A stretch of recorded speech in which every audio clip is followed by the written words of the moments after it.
Hello there guys, in this video I will show you how to update Facebook application.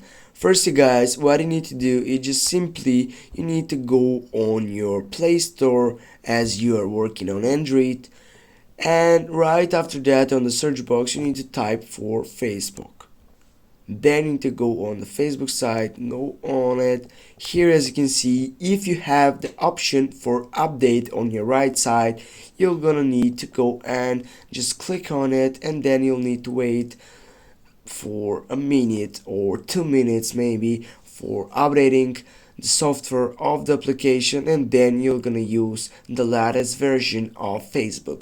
But as you can see right now, I have an update on this Facebook, and this is why I have an option for opening.